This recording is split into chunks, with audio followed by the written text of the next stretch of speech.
USB killer versus iPhone. Instant death?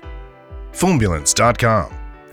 Hey guys, welcome back to Phonebulance, and in today's video we're going to explore just how bad it is to use a substandard or damaged charger on your precious iPhone. But before we get started, don't forget to smash that subscribe button and ring the notification bell. It'll make sure we can keep bringing out amazing content just like this. Okay, let's do this thing. So we already know what you're thinking. Why on earth would you want to attempt to kill your poor iPhone?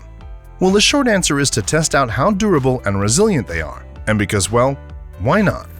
What is the USB Kill 4.0?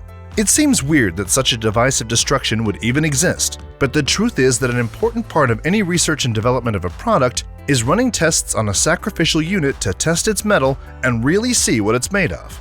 In basic terms, the USB Kill 4.0 is a device designed to seriously stress test hardware. Think of it as the Grim Reaper for electronics. Simply put, pure death for anything with a charging point, turning expensive gadgets into an even more expensive paperweight. It's made from a board comprised almost solely of 5 capacitors that accumulate charge very quickly before unleashing their fury on any unsuspecting motherboards or components via a USB connector at the end. Simple, yet evil. How does it work? It can be plugged into any variant USB port where its sole purpose is to take the charge, multiply it, and then discharge it into the device in the hopes of rendering it inoperable. This little black box of murder becomes even more sinister when you consider the fact that there are multiple methods and rates of power discharge. First up is a single intense pulse of power, followed by a continuous discharge with various stop and start patterns designed to overload the system and make it have a really bad day. The addition of a small internal battery allows for offline attacks, delivering powerful discharges even when the device is not switched on.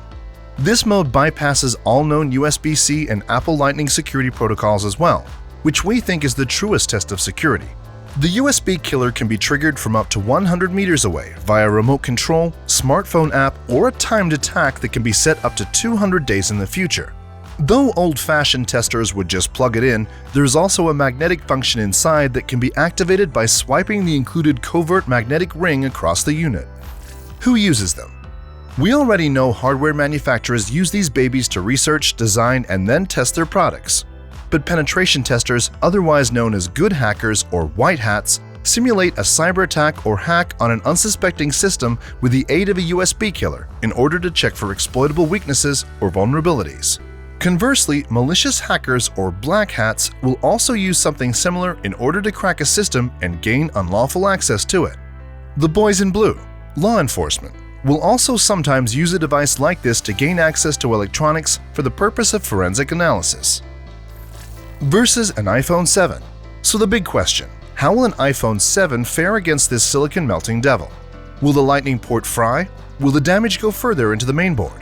Will the lithium power supply get overloaded, expanding like a balloon before eventually popping in a fiery inferno? So many questions, time for answers. First up, we plug our handy Lightning to USB 2.0 connector into the iPhone 7 like so. In goes the safety tester unit with positive and negative wires to check for spark. And last but by no means least, the USB killer itself. The thing that immediately becomes noticeable is that compared to a regular USB port which gives off an instant and loud crackle of a spark, it takes a little longer for the capacitors to generate even a small spark when connected via the Lightning connection. Now for the grand finale. Out with the safety tester, and now we're ready to do some damage and see just how resilient an Apple product really is. Here we go in 3, 2, 1, go! So that's a bit disappointing. The iPhone 7 appears to be fine, and there's no instant death like there would be if you plug this puppy into your laptop or computer. We can hear it clicking and crackling, but still no interruption to function even after leaving it plugged in for a few minutes. When we check that the Lightning port on the iPhone still works, well, it doesn't. Multiple different chargers, and it's confirmed to be dead as a dodo, despite the iPhone itself working as normal. Versus an iPhone 8. But what about another model? We plug the USB killer into the iPhone 8 and instantly we hear a click. The screen goes black. Have we succeeded? We try to turn it back on. White Apple screen and nothing else. There's no getting past it. We're stuck in a never-ending boot loop. We test the Lightning port. Dead. No power, no data transfer. The verdict. Though not a decisive victory by any means, we still have to call it as USB Killer 2, iPhone 0. Technically, the iPhone was rendered useless by the fried charging port, despite maintaining completely normal function. We thought there'd be fireworks and explosions, but we guess Apple does their research and builds in safeguards against the exact type of power charger malfunction the USB Killer 4.0 is designed to mimic. More to the point, not all iPhones are made equal, and certainly the 7 is more resilient to power surges than its younger sibling, the 8. And that just about wraps things up for today. We hope you've enjoyed this video. Have you ever fried your iPhone? Let us know in the comments. Do us a favor and please smash the like button. It'll really help out our channel and it won't cost you a thing. Don't forget to tap subscribe before the next video rolls so we can keep bringing you awesome content just like this. See you next time.